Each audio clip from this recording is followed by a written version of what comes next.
nggak ada yang gelagapan karena di dalam undang-undang IKN itu ada pasal yang menyatakan itu sebelum ada diteken nama presiden itu masih di DKI. Jadi kan ada tuh ya, adalah politisi-politisi, pengamat-pengamat yang nggak baca undang-undang ya, lalu bilang lah ini kan kita bingung di mana ibu kota kita. Loh, nggak baca pasal berarti. Nah kalau sampai ada politisi yang berpikiran begitu, berarti ini politisi nggak baca pasal.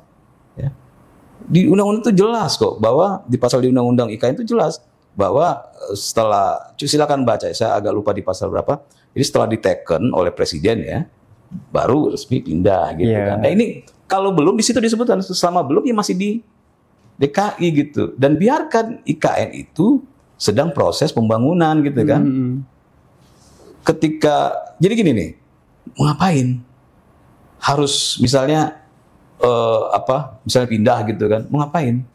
Orang belum selesai kok. Ya, kita ibaratkan rumah lah ya, rumah lagi bangun nih, ya lagi dibangun apa segala macam. Terus tiba-tiba kita sekeluarga pindah di situ, mau ngapain gitu, ya kan?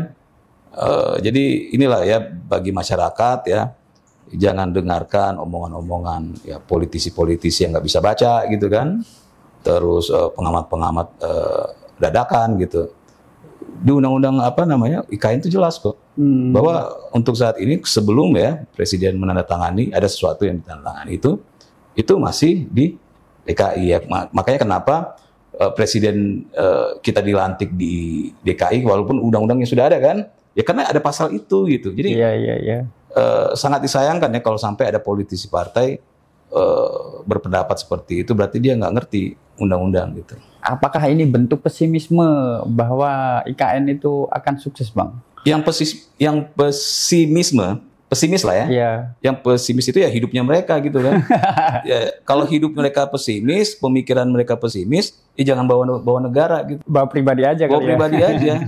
Hidup lu udah pesimis, ngapain lu bawa ke negara gitu kan.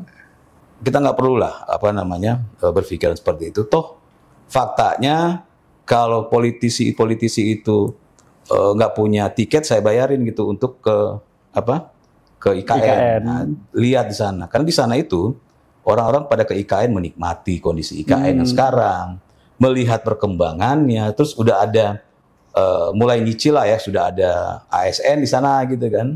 Ya ini kan semua kan bertahap gitu kan, semuanya bertahap, nggak simsalabim. Dan dananya ada, dari APBN juga ada. Terus gini, semuanya nggak ada masalah.